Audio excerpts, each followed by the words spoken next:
Go back to your workplaces if you can. That's the message of a government media campaign being launched in England.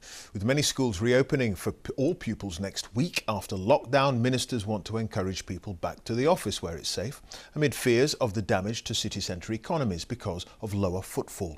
Well, the Transport Secretary Grant Shapps says some work is impossible to do remotely, but Scotland's First Minister Nicola Sturgeon says workers shouldn't be intimidated into going back to the office. With more, here's our political correspondent, Forsyth.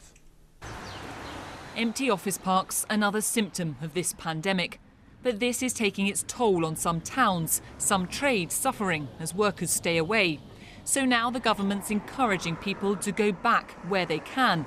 Next week, adverts will run with advice for employers and reassurance for staff. Where it's possible, people can now return to work. It's safe to do so. Gradually now people will start to return to the office, but I suspect we'll see more flexible working than we've seen in the past, and it will be for employers and employees to work out the right balance in their particular cases.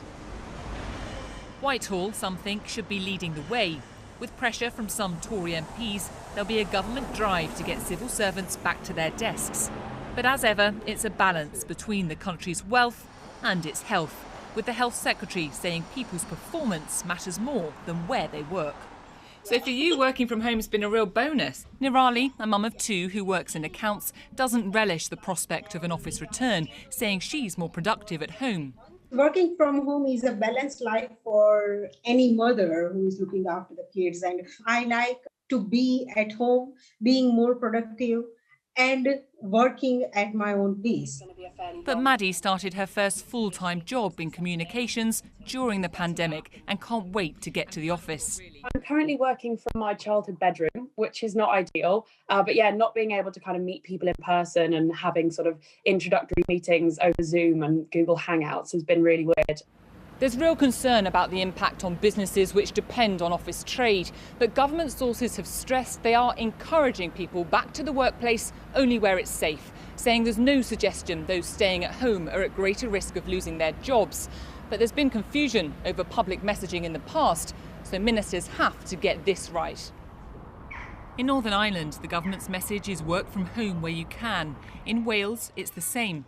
In Scotland, the First Minister said people should not be intimidated back to work before it's safe, urging caution. The numbers involved, if we simply get back to everybody going to offices or call centres as normal, and the pressure on our public transport system when the physical distancing is important there, would create, in our view, right now, too high a risk of the virus spreading.